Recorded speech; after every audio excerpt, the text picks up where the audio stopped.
What we're reviewing is the CSF Race radiator for the 2.0T. So I've got it currently still in its box because I want to show you guys how well this thing's packaged. And it did make its way all the way from California up here to Saskatchewan, and while that may not seem impressive, it did do 2 layovers in other places on its way here. So, starting right away, the radiator is packaged very well. They've got nice banding on the box to make sure that nothing happens. Let's just open it up and find out what happens.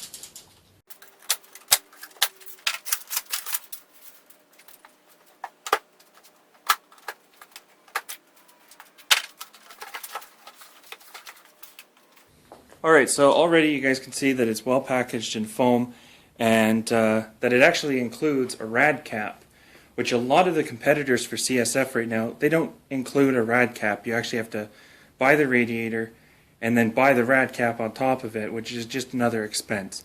So if you factor the fact that they already include a rad cap, then you're already a step ahead because you don't have to add that into your expenses. Now something else CSF shipped me is they shipped me another rad cap.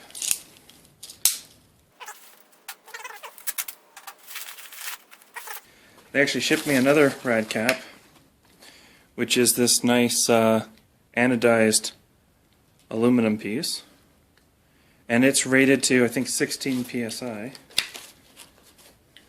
They call it their CSF cool cap.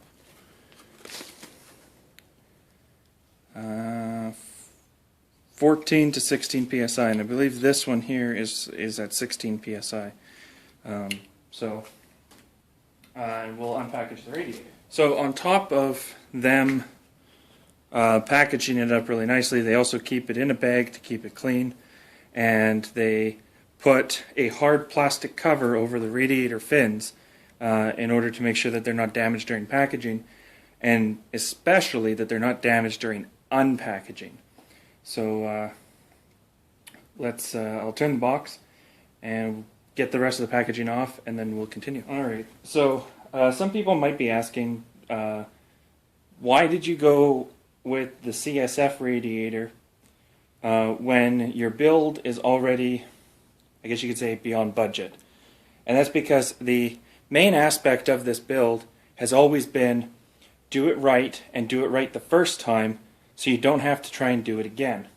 So rather than buy a radiator that may not be exactly what I'm after and then having to buy it again just doesn't make any sense to me. So rather than push the build along and force the build to do go outside of that scope, what I decided to do was take longer to do the build to make sure that everything was done right the first time. And I firmly believe that choosing CSF to partner with on this is basically the best thing that I could do to fit exactly what I'm aiming to do, which is do it right. So included in the packaging is this thing, which I think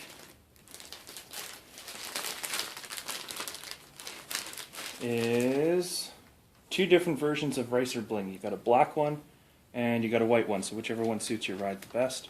If you like stickers. Then we will look at the radiator cord. Okay, quick little note is CSF actually uses this blue tape, and while it may not seem like it's that important of a thing, this is no mark tape, and what it means is that when you peel this tape off, it doesn't leave a residue behind on whatever it's been attached to, and that means that when you unpack your CSF radiator, you're ready to go. You're not sitting there having to clean tape off or anything like that, or tape goo. So you literally undo it, unpackage it, put it into your car, and you're good to go. Now, I guess we'll talk about the radiator itself, because, I mean, it's a product review, not a packing review. The CSF radiator is a twin-core radiator. It's complete lightweight aluminum, and it has integrated brackets for everything, that all the provisions and standoffs that the radiator is supposed to have, it has, for the fan and the AC condenser and all that kind of stuff. So it's really well done. It's all hand welded aluminum end tanks instead of the Hyundai plastic ones. There is no epoxies or resins or anything like that used in the fabrication of the core. So that means that it is going to be lasting the lifetime of your vehicle, and that's what I really wanted. I really wanted the last radiator I'd ever buy, and one that's going to match up with exactly what we're going to be doing with the rest of Project Woodstock. And they have a really good name in other markets. They're just entering into the Hyundai market. Some people who are used to the RD Tiburons, they would be completely familiar with CSF, because CSF makes a race-ready radiator for them as well. So that's one of the reasons that I did what I did. But knowing where they are in their performance category and knowing how well they're trusted as a brand, after talking to a lot of the guys that are not Hyundai guys, but I mean they're, you know, Mustang owners and stuff and that kind of stuff, they all said it's a fantastic radiator and they have never had any problems with it. So, you know, I really liked to know that I was buying a product that would last the lifetime of my vehicle, that I probably will never have to replace. A couple of changes that they made, because this isn't actually the first CSF radiator that I've got. The first CSF radiator I got was actually the demonstration model that was never supposed to be shipped to me, and that was not CSF's fault, that was not Unique Performance's fault, that was the distributor. They made a boo-boo, and they totally came around for us, and they fixed it, and they were fantastic about it, and they were awesome. And Ravi, I hope I'm pronouncing your name right, is the Canadian master guru guy for CSF products, and he called me personally when they realized that there was a screw up, and talked through everything with me, and he was really awesome to talk to. And I've never had a company go out of their way to, as much as these guys have, to make sure that everything was fixed, everything was exactly the way it was supposed to be at the end user portion of it. And they really stepped up to the plate when they noticed that there was something wrong. And I can't fault them for any of it. Quite possibly some of the best customer service I've ever received from a company. Now you got to remember, CSF did not sell me the radiator. Unique Performance did.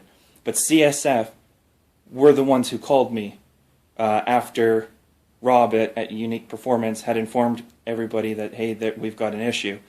CSF, you know, stepped up to the plate as the producer of the product and said, hey, we've got to get this fixed. And Ravi did everything he possibly could to get it done in a timely and consistent fashion, and I really appreciate that. So mad thumbs up for CSF and Ravi, who did an excellent job. And I mean, I could do an entire video of me just praising the guy. So, but that's, again, I'm going off topic, I'm rambling again. It's not what you guys are here for the radiator. Compared to the some of their competitors, the CSF radiator takes the Hyundai design and then makes it better. All right, and going back to something I've said before, just because it's OEM does not mean it's wrong. The factory radiator is perfectly good for 99% of people, but for that 1%, you have CSF, and you have a radiator that is designed specifically to work for the Hyundai Genesis Coupe 2.0T, and it doesn't, like, I'm going to have numbers and everything for you guys because I have all of my temps beforehand written down, and we're going to have all the temps that I've done when this is all put together. I'm going to have all those temps, and that's going to be posted up on the Project Woodstock thread. I may even go back and do a touch-up video and be covering a bunch of the different products that we've been using in this build and how they've performed throughout the process. But what I mean when I say they made it better is they got rid of the plastic end tanks, but they kept all of the original design behind it. Some of their competitors actually switched to a longitudinal end tank rather than a taper end tank. And that's not necessarily a bad thing, but it's also not necessarily a good thing, because when your radiator fluid is coming in through there and crossing over your radiator, it's similar to the process that an intercooler does, and you want to maximize the efficiency by forcing the fluid to act as natural as possible so you get the least amount of restriction. So having that tapered end tank come down and spending the extra time to make the bracket at the bottom fit perfectly allows the fluid to come in, and as it naturally progresses downwards, it is naturally forced through the radiator. Versus a non-tapered end tank, the fluid comes down and it has to kind of get moved over. It's not being naturally forced through by gravity. It actually has to move over and flow through the radiator, which means you can actually get a little bit of a swirl at that one side, and that swirl can cause drag in your end tank, and you don't want that in an intercooler. Why would you want it in a radiator? What they've also done is they added top plates or end plates to both sides of the radiator, and that keeps the two cores, while they're separate, it keeps them clean in between, so you don't end up with debris falling down. Because I know some people when they do dual core radiators is they don't put a cap on, so as air comes by, it can actually drop down, and while that can feed the top section of the radiator, debris and dirt and bugs and all that stuff can also flow through. So to maximize the front, because air always takes the path of least resistance, just like water, well, just like pretty much everything, what they do is put that cap on, and then the air is forced through the first core into the second core, and you're not getting any contamination, you're not getting anything besides, I mean, the stuff that you can't avoid, which is hitting the first core, because I mean that. But I've got a AC condenser that's actually going to take the brunt of that. Those end caps just keep everything cleaner, and it also gives a nice polished aluminum top tank look when you open your hood. And if you don't have the little ram scoop, then I mean that's what you're seeing, and you're not seeing, you know, like the factory one, which is just, you know, exposed radiator, and it's really ugly. So they've taken it one step further, and they've taken the time to make it look as good as it performs. The drain valve is located on the bottom, just like the Hyundai one, except it points in, not out. Or Hyundai one doesn't even point out either. It's just got a hose on it. But that won't be an issue. And one thing that I'm personally going to do is I'm going to be putting a quick valve on there.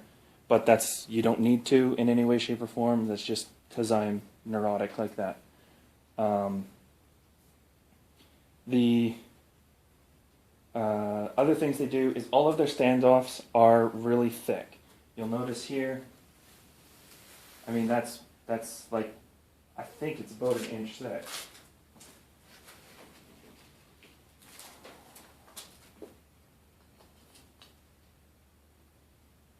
It's 3/4 of an inch thick, and I mean, that's solid aluminum. That's not going anywhere. This fan shroud standoff is just about 1/2 inch thick, and it's not going anywhere. The AC condenser, I mean, again, it's almost 1/2 inch thick. It's not going anywhere. Everything is beefy. Everything is big.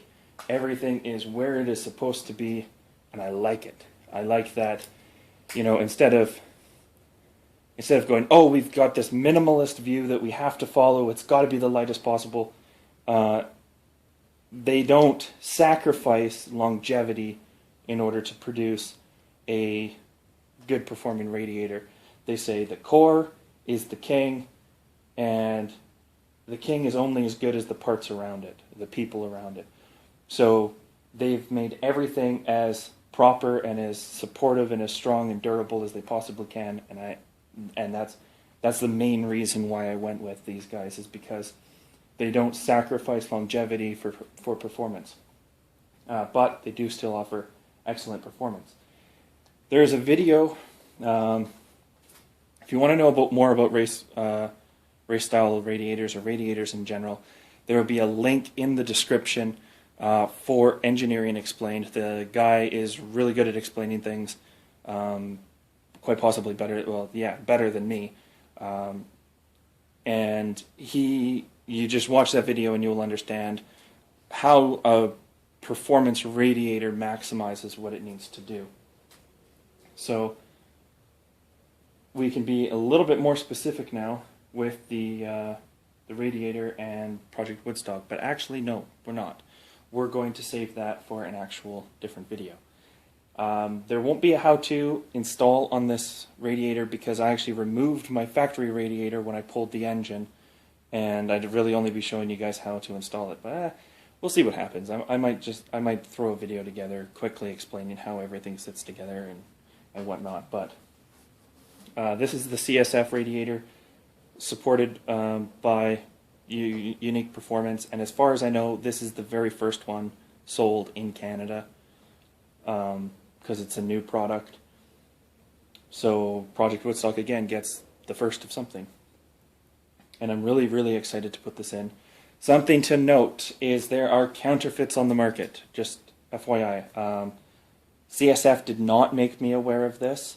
I actually found this out during my own personal research, but there are counterfeit radiators on eBay and stuff like that, designed or copied and cloned off of CSF radiators. And to make sure that you are buying a genuine CSF radiator, they have a number down here, and they have all of their, see, they've got their inspection, person who did the inspection on it has a number and a letter, and it's chosen, but you've got a serial number on the bottom, and that is how you make sure. If it does not say CSF, it does not have the blue logo, and it does not have a valid serial number, it's not a real CSF radiator.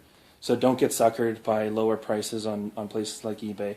Make sure you buy it from a authorized reseller, and make sure that when you get it, I mean, if you buy it from Unique Performance, you're going to be getting a proper CSF radiator. So like I said, just make sure you take proper steps when you're buying your products, and follow through with making sure that you have what you ordered and what you paid for, because they're not a small investment, but they are an investment that pays off. So you want that investment to pay off as long as possible, and the best way you can do that is make sure that you have a genuine CSF radiator. So thanks guys for watching. If you have any questions or any comments or anything else you guys want to see about the radiator, shoot me a message on Snoopy Panda at Facebook, or message below in the comment section, or post up anything on the Project Woodstock thread on GenCoupe.com, and I will get back to it there. Project Woodstock threads are starting to pop up all over on the forum world, so if you have a local forum, I just might be in there spamming everybody with all my goodness. So thank you guys for watching. Huge thanks to Ravi at CSF for his tremendous amount of help, and a big thanks to Unique Performance for providing the radiator for this review and also for this install. So see you guys next time, and you guys keep tuning.